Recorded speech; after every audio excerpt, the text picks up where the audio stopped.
So I did that as my graduate collection and people wanted to buy it. So it was very much a light bulb moment of, oh, I've got a business. Okay. So I was 21 and 5 days after I graduated was when I incorporated the company. And it was a really scary leap because I thought I've trained in fashion, not business. I know nothing about business.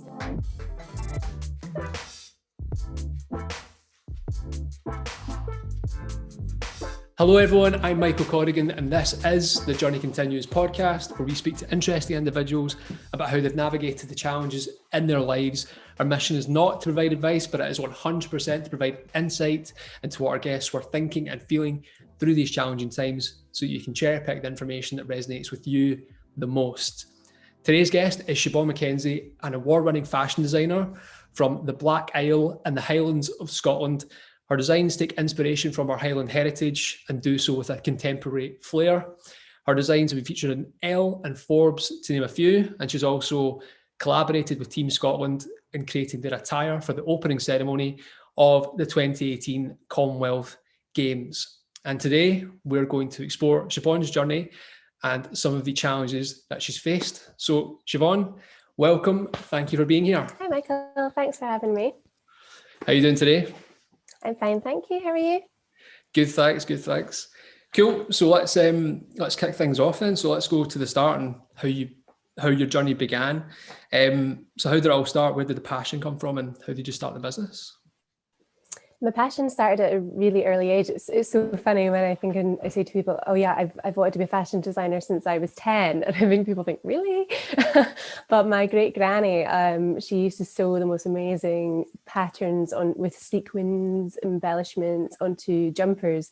And I used to watch her with great intent, and she would give me my own bags of sequins and things home. And then I would go and sketch clothes, stick on the sequins, and just kind of did that for years, really. I think subconsciously, not realizing it was something I was more interested in than I realized. So yeah, by the grand old age of 10, I decided I wanted to be a fashion designer, and I then started to sew when I was 13. My home economics teacher really kindly taught me to sew, and she knew there was a fashion course available on the SQA. So although my school didn't actually offer it, she went out of her way to make sure I could do the course and independently taught me it. I've actually dug you out something. This is the first thing I ever made. It's a cushion. Oh, wow. That's awesome. And it's actually quite funny because I think my signature look is the red lip now. So that's been, that was when I was 13. So yes, so she taught me that for intermediate and then in higher for school. So that was really helpful, I think, for sort of building my case into your application, for uni and things, because I knew I wanted to do fashion. So it gave me textiles knowledge and things too. So when I was 17, I moved to Glasgow Cavan College. They delivered a course via Manchester Metropolitan Uni for fashion design and production. So yeah, I mean, 17 was quite young to move from such a small place into a big city, but for me, I already felt like I'd been waiting years to go and do what I wanted to do because I'd always known how much I wanted to do it. So I always find that quite interesting, the things we pick up from our parents. So my mum owned a small jewellery business, and I think being like 3, 4, 5 years old and being taken around the jewellery stores and stuff like that definitely had an inspiration and an impact on me, on the things that I learned, the things that I looked out for, how people sold stuff, how things are merchandised, stuff like that. So I always think it's quite interesting, the things you pick up that you don't necessarily understand, you've picked up from them. Yep, absolutely. And going back to my great granny, it was really strange. After she died, we actually found out that she'd been a professional seamstress and her father had been a tailor. So wow. It was really nice to find that out because I'd already started my business by this point, and I kind of always wondered. I knew she was creative in the sense she would add nice things to jumpers and whatnot, but to actually realize there was a skill set behind that, it's really nice actually to know that it must be in the genes. Yeah, definitely. And then what was so you've talked about, I guess, how you built up the skill set and honed the craft and stuff. Was there a tipping point for when you realized you wanted to start the business? It happened really unexpectedly and organically. So in my final year of my degree, that was the first chance we had the opportunity to set our own design brief. And I wanted to do something quite personal to me and something I would put my all into. So having a really large family, literally the clan Mackenzie, I looked into my Highland roots and wanted to do something. A graduate collection is supposed to be a bit more daring, innovative, and just a bit more out there. So I thought, oh, I'm going to take on something like the kilt, which is very, very traditional, and you could get mixed reaction as to what you do with that. So I actually trained in traditional kilt making in my final year so that I could understand the craft and not make a terrible job of doing anything differently with it. Because I think as a fashion student, you think, yeah, I've got a good, and I've been doing this however many years now, I've got a good skill set.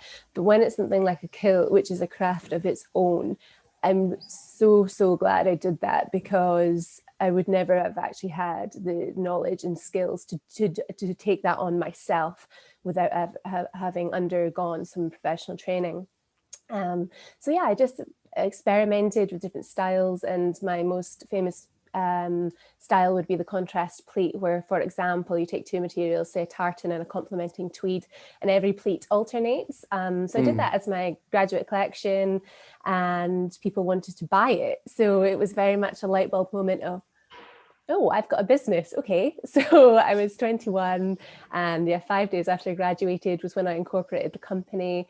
And it was a really scary leap, because I thought, I've trained in fashion, not business. I know nothing about business. And it was very, very daunting for me. But I think the thing was, I always wanted to start a business, but I thought if I'd gone and worked my way up through the ranks, then I would launch into it that way. However, I developed something new to market that hadn't been done before. And I thought, I've discovered an opportunity here and a niche in the market. And after 4 years of being a fashion student, where all your money is spent on materials and sketchbooks, and you're not really worth much anyway. So I thought, I'm going to take a risk, and I've got nothing to lose at this point. So I'm just going to go for it. Yeah, that's awesome. I love that. I think the best time to start a business is just after university, because you don't have the same ties you might have later on in life. And I think that the room to take risks. Yeah, absolutely agree. That's awesome. And then, can you talk about some of the big moments I talked in the introduction that we featured in Forbes and Elle and a few others? Yeah, so I'm very opportunistic. So when I was in New York for the first time, managed to get a meeting with Elle magazine. So that was quite surreal, walking into the Hearst building. And I think very much I am the brand, and I really care about it, what it stands for, its ethos of Made in Scotland. And I think that just obviously comes across well. So the editor 3 weeks later actually flew over to Scotland, which was amazing. So I gave her a tour of the Highlands. I took her to the Clan Mackenzie Castle, which is Castle Loud in Strathpeffer. And then I also took her to Johnson's of Elgin, so she could see how Scottish textiles kind of come from the fibre to finished cloth. And so she wrote an amazing 2-page spread in Elle. And that was great exposure, really sort of a pinch me moment, because Elle's the biggest selling fashion magazine in America. Wow, that's amazing. How did you go about setting up that meeting? It was a contact put me in touch with a friend in New York. So it's just all about networking, really, isn't it? And she knew the editors, and she was like, I think they will be really interested in your story and your brand. And so she said yes. So yeah, I think New York's just such an amazing city for things like that happening. When I go there, just so much more happens there. I feel like everyone's really open to meeting and connecting, especially I think in the creative industries. Yeah, definitely. And it's definitely like a melting pot of cultures and opportunities, and just lots of amazing serendipitous moments potentially happening and stuff. Yeah, and I know what you mean about going into the offices of Elle and stuff like that. It's quite we've had it from different perspectives of, being in a big retailer where it was the dream to get into when we were starting a business and stuff. It's always kind of a bit of a pinch me moment when that kind of thing happens. And it's almost like, the imposter syndrome moment where you're like, should I be here? Yeah. And I'm here for the company that I started as well. Yeah. Yeah. And so, yeah, a big one here. Am I right in saying that Justin Bieber wore one of your kilts? Yes, absolutely. So Wow. again, I'm very opportunistic, entrepreneurial. When I know celebrities are coming to Scotland, perhaps I will get in touch with either their stylist or their manager.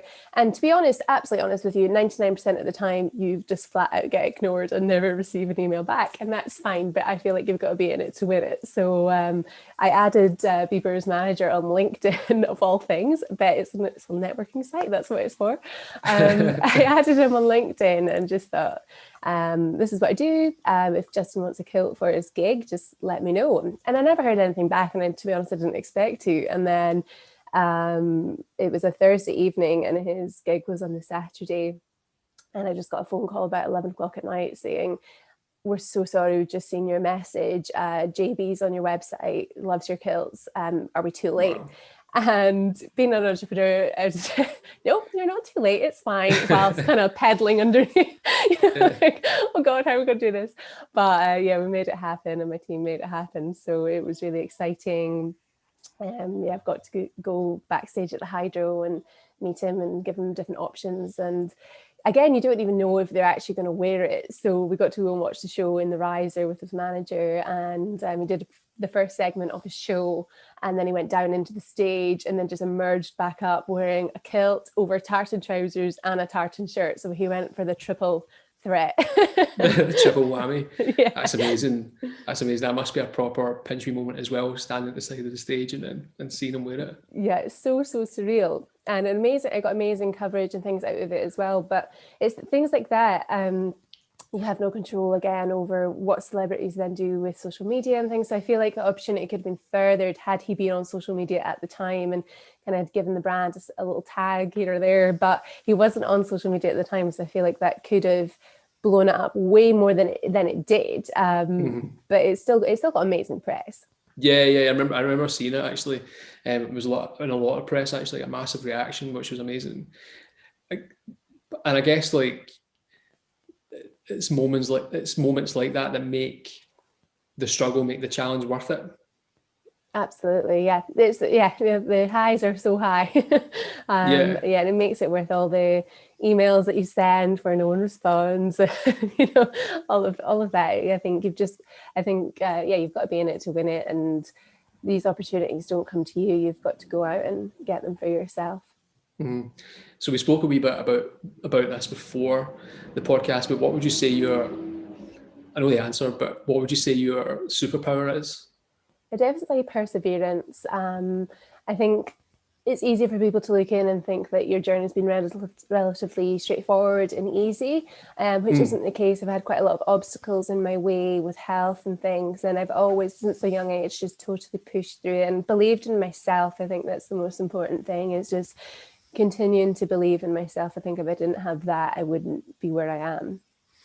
Have you ever thought about what drives you? Because I think from my perspective, when you run a business, you're constantly firefighting. You've got a goal you're trying to move towards, and you're trying to move towards when there's maybe 1,000 different things happening at different times, that have the potential to distract you from the goal.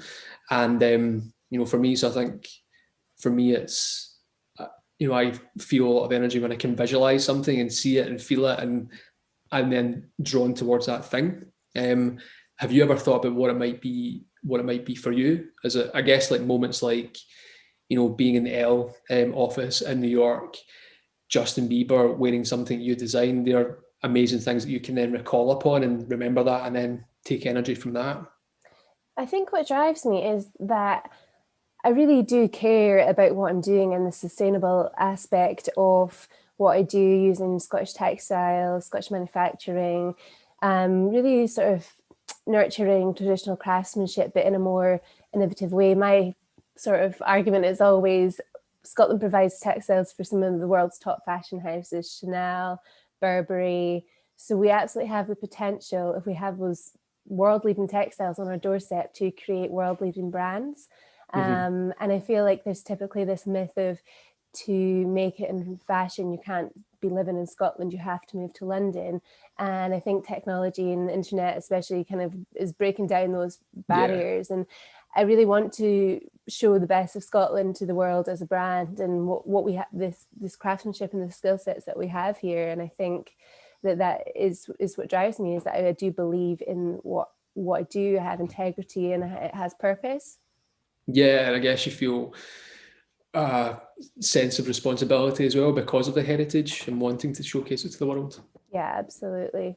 And I think there's such a movement now where consumers are becoming a lot more conscious and aware of where their goods are made. They want transparency, and that's something that I'm really proud to have, is that I've got a fully transparent supply chain of where my goods are made, and we don't manufacture abroad where there's minimum order quantities. We can make exactly what we need, which also aids the sustainability aspect, where we're not overstocking and then not selling products and sitting on goods. We have, that relationship with our team that we can just make what we need. Yeah, that's amazing, because I know there was a lot of problems at the beginning of the pandemic where people were ordering, I think a few of the big retailers were ordering stuff from overseas and Southeast Asia, and then weren't able to complete on the orders, and then it meant the factories were left with a lot of stock. Absolutely. And short on the cash. The pandemic, it's been a crazy time for us all. When did you realize that it was a global thing? Because I think for a long time it was something that was happening somewhere else, and all of a sudden quite quickly it was on our doorstep. And I feel like everyone has this moment of like, okay, it's a penny drop moment, and it's here and we need to do something. It all happened quite quick. What was that like for you? When did you realize that? And then I guess, how did it affect the business? So I again remember seeing it on the news, thinking, I remember specifically when it got bad in Italy, thinking, okay, the UK are a bit behind Italy. We're going to learn from this, and we're not going to get in such a bad situation, which I guess is a bit naive in hindsight. But I thought, okay, we'll be on, surely like we'll learn from their mistakes, and we'll be a bit more on top of it. And then it really hit me when the lockdown was announced in March, and it was just a panic moment of, oh, this is not good, because all of my production had to stop. So orders that were midway through had to stop. It meant I then couldn't take any new orders on, because like I say, if we're making everything to order, it's not like we have a pile of stock that we could continue to try and sell. So yeah, that was a moment of, oh no, this is not good. And I had a good, I don't know, 3 or 4 days of just panic mode, hit the panic button. And then I think I got a grip of myself and just, thought, okay, it'll only be for a couple of months, just calm down, get yourself together. And I'm probably quite thankful that I did think then it was only going to be a couple of months, because if you told me a year down the line we would still be in a lockdown, I don't know what my reaction would have been. Yeah, I don't think anyone thought it would be this long. I think people thought about it, and there was definitely like some of the scientists were saying, okay, second wave, third wave, the winter could be quite difficult and stuff. But none of the economists that I've read stuff from thought that it would last this long. We were talking about being back in the office in a few weeks and stuff like that at the very beginning, and potentially back in the summer and being okay with that. But for us to be essentially a year later and now have light at the end of the tunnel, which is good. It's pretty crazy. And I think I was saying the statisticians are saying this is like a once in a century event as well. So it's pretty crazy. It is. And I think that's what I've got to keep remembering, and all business owners, that we're in a situation that we've never had to deal with before. And I know in the start I was particularly hard on myself because I was really worried and panicked. And I think you've just got to give yourself a bit of slack, that everybody's in the same position and everybody's kind of having those worries. And I think in the end I've adopted what will be, because it's kind of out with our control at the moment. Yeah, definitely. I think there's definitely a message of probably not being as demanding of ourselves right now, because I think it's just a situation where we've never experienced anything like this before. The previous generation or two haven't experienced anything like this before, so no one really knows how to deal with it. And although everyone's going through it, we're all in lockdown. We can't socializing in the same way. So there's like that feeling of isolation. So although we know others are going through it, for a lot of people, it feels like they're the only ones going through it. So I think, yeah, it's just about trying to stay positive, trying to understand what you need to do to put yourself in the best headspace to be able to do what you can, but also realize like a lot of it is out with your control, and it is ending as well. So it's like I think there are lots of things to look forward to over the next couple of years. Yeah, absolutely. I think it was so easy to sort of get bogged down with what was going on. And I think also part of me, because running a business, I like to be in control of everything. So it's having that control taken away from you, I feel is like such a big adjustment, because you're kind of now being told what we can and can't do. So it's just kind of, it's been a hard sort of thing to adjust to. And yeah, I've been escaping in things like baking and whatnot, because if not, I think you can just find yourself worrying, and what's happening is happening regardless whether you worry or not. So, there's I think I just had to get to a point where I just thought, what's happening is happening. Like, you sitting worrying about it all day and all night is not going to make it any better. So I think you definitely have to try and just be kinder to yourself, and try and, yeah, like you say, there's light at the end of the tunnel now, and just try and plan for what you can do moving forward. Yeah, absolutely. So how did you adapt? What were the things that you did for your brand to adapt to everything? So actually for so long I've been asked for things like scarves and entry point pieces to the brand, but it was kind of just, I guess, never having the time to dedicate to that. So I took the time to create some silk scarves. So I worked over the last 5-6 years on digital printing with my tartans and on special projects and things. So I took it a step further and actually developing some silk scarves, which had some sort of fun illustrations reflecting some previous kilts and things, some of my favorite pieces from over the years, really, and just encapsulating that into a sort of fun collection of silk scarves. And again, that just gives a more easy sell sort of product. Just, a scarf doesn't need a specific measurement or anything like that, and it's also a nice sort of gifting piece, and again just comes in at more of an accessory price point rather than sort of full outfit or anything. Yeah.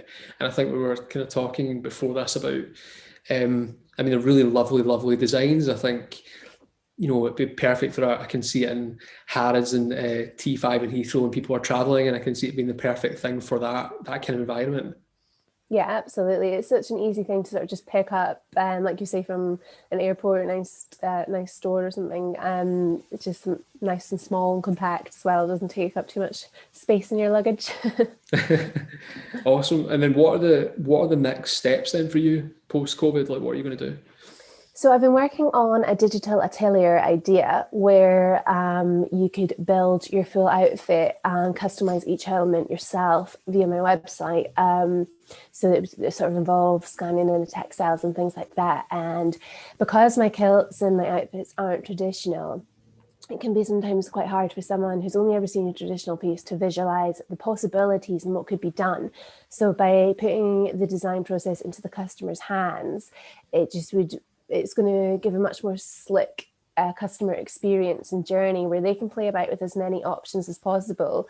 Because currently we have a design brief and discussion, and then I will do them designs, send it back, which works because most of my customers are overseas. So that works fine. It's great to have that technology, but I just think we can step it up a level and we can make it a lot more modern as well. And sort of everything in retail, I think, is heading towards tech. So it's something actually I pitched originally in about 2015. So not long after I started the business, to a funding competition, and the panel sort of feedback was that it wasn't a good idea. And it's something I regret, was not going with my gut, because it's something I guess I've always had in the back burner that I've wanted to do. But because, like I said earlier, I studied fashion and not business. So what I found hard in the start was making decisions and whether it was the right decision for the business. And so I would take on sort of feedback and listen to that quite literal, rather than,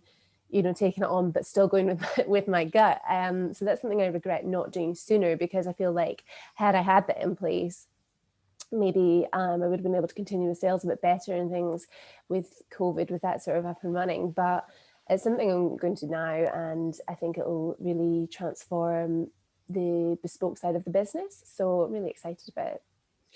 Yeah, I think like there's obviously a lot of things that have happened within retail over the last year or so with a couple of the bigger brands going into administration. And, I think, the the pandemic has accelerated behavior changes and accelerated trends by like, a decade. So a lot of things have moved forward quite quickly. And I think from I've seen other brands like glasses companies and stuff like that be able to serve up an idea of where you're able to try on the glasses before you buy them and come into store and stuff. So I think like the interplay between e-commerce and what people do online and the research they're able to do, and then also traditional retail, the interplay between those two things will be quite different. I think there's like, I think probably in a year or so's time, it's quite exciting actually for retail and the experiences you'll be able to offer people. So I think that's quite cool, and I think there's just a lot of room for creativity and reinventing ourselves. Yeah, absolutely. I think retail is definitely going to be moving in the direction of experiences, because online has been taken over for the last few years and really stepping down footfall within stores. But I actually feel like probably because of the pandemic, people will appreciate actually going out more and actually being able to go into a shop and not taking that for granted. They're probably sick of shopping online by now. So, I think although physical retail stores, it's not a good time for them now, I think the future is full of opportunity if they play it right and if they take on, actually step outside of what they currently do and move their business models forward into more experience-led sort of ideas. Yeah, the way this is me being like an engineer, I think, reconcile it in my mind this way, but I think like you almost want to change it into like a museum experience where you can kind of stroll through and just touch and learn about the whatever is going on, if that makes sense. Yeah, absolutely. Yeah. And going back a little bit to when you were talking about when you started the business and being able to deal with the advice that you were given and stuff like that, I think that's quite interesting, because one of the things that we talk about at the start of the podcast is it's not about advice, it's about insight, because advice can be quite dangerous, because I think sometimes that someone, when they don't come from a certain like domain expertise, can offer advice about something else they don't clearly know about. So I think a real gift within someone is to understand, this is my lane, this is what I understand, and then the ability to say, look, I don't know about that, I think this, but you might want to speak to such and such who knows more about that thing more than I do. And then I think when you're starting up, and we're lucky to have all these entrepreneurial ecosystems within the UK, it's difficult to decipher between the 150 different opinions that you get about what the next step is. And I think you need to kind of almost like have a model around what do you want to do, and then how do you want to get there as well? Because I remember at the very beginning of our business, everyone said you'll never build a brand, you should license your product. And not everyone said that, but a chunk of people said that because it was in their minds easier for them to kind of connect the dots in that way and understand, well, that's a way that you can make revenue, and it is. But it wasn't something that we wanted to do. That wasn't the dream. And I think you need to keep these things in mind to try and decipher it. But it is really challenging. It can be quite mentally exhausting as well. I think so as well. And because I'm just in the business myself, there's sort of no one even, I feel like I'm a lot more clued up now and going with what I feel and what I know and using my own knowledge. But when I first started, I was only 21 and I was kind of just a deer in headlights when it came to running the business. So yeah, I think I was kind of guilty of just taking what advice I was given because I thought that was right. But like you say, those people weren't particularly knowledgeable in my field or my sector. And so, I think it only comes with age and experience, though, doesn't it? Because I now know that whilst I appreciate advice people might give me, I don't have to take it. I can listen to what they've got to say and maybe take part of their advice, but then still go with my gut and what I believe the brand is doing and where I want to take it and kind of go in my own path. And I feel like once I started just going in my own path is where I got to the places I wanted to be. Yeah, definitely. You learn from your own. You make decisions. You make your own mistakes, and I think the learnings from that are richer. Absolutely. Yeah. So you've been through a lot. You've been on a journey. You've met Justin Bieber. You've met some amazing people. I think the Team Scotland thing at the Commonwealth Games is fantastic. COVID's happened to us all. What from that journey? What are and I think also I think obviously the pandemic's its own huge thing. What are the learnings you're going to take forward when things start to open up and we can all start doing business again in a more normal way? I think probably just appreciating that sort of freedom of being able to meet people from, meetings and clients and things like that. And just, I don't know, just, I think it's just really sort of shaken up the way everyone is. And I think also just towards myself to not be so, I don't know, hard on myself and always, expecting myself to do X, Y, and Z. I think it's kind of taught people to maybe just be a bit more mindful of how they treat themselves as well, especially as a business owner. Definitely. I think as well, it's really refined the things that I'm really passionate about, and it's really refined the things that are really important to me. And I think I've always enjoyed the process of growing a business and being creative and being entrepreneurial. But I think sometimes I probably didn't enjoy the moments as much, or enjoy the kind of the little important things as much. And I think for me, it's about, one of the things is definitely taking time to enjoy those moments and be even more involved in the process and be even more grateful for it. I totally agree, because there's so many things like Team Scotland, for example, people are like, oh my gosh, that's amazing that you've done that. But I guess because that you've done that, you've got that contract, say, so far in advance before it happens, you're kind of like, yeah, okay. And then you're on to the next thing, thinking, well, I'm doing this, and you're trying to think, I've got 10 other things I'm trying to work on now. And you don't actually stop in the moment to be like, oh, wow, that was a really big thing, So I think, yeah, like you say, just be a bit more grateful and appreciative of the moments that you have and the achievements that you make as well, because I feel like we've not been able to do much in the last year. I've kind of felt like I haven't achieved anything because I've been so used to having all of these different achievements and things like that just to stop dead in your tracks is kind of like, well, actually, now I'm going to look back and yeah, I did do this and I did this and that was really good. Yeah, I know what you mean. It's like certain things continued to happen really quickly, but certain things that were happening quickly really slowed down. So almost like the pace of life was out of sync. Yeah, totally. Yeah, I've never thought about it in that way before. Yeah, but I think it's all those things. It'll be amazing once we can get out and do things and be a bit more normal again. Yeah, it will also feel a bit alien, I think. Yeah, definitely. It'll take a little bit of time to get back to normal. So one of the things we always ask is, where is the first place you're going to travel to once we can travel again? I think from earlier in the discussion, my love of New York came across. I think I'll definitely go to New York. I've got a lot of friends through the industry there. And I also just feel like there's so much opportunity that happens there business-wise when you go. And I feel like I say, after a year of almost not achieving anything, it's the most logical place business-wise to head to and try and get some things going. Yeah, definitely. Getting amongst it again and make things happen. Yeah, and feeling that excitement as well. It's so exciting when you get a meeting with Elle, for example, and it's that buzz that you sort of thrive off in business. So to not have anything sort of happening the last year is a bit flatline.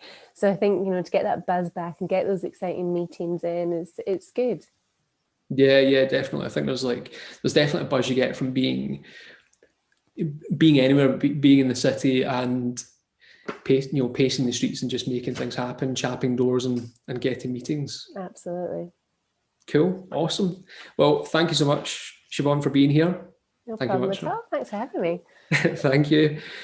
Thank you everyone for watching. That's the end of the podcast. If you're watching us on YouTube, please subscribe Links to where you'll find Siobhan will be below the video. Please check her out. Her designs are amazing. And so our links will be there to the website and all of our social medias as well. Thank you all again for watching or listening, and we'll see you soon. Take care.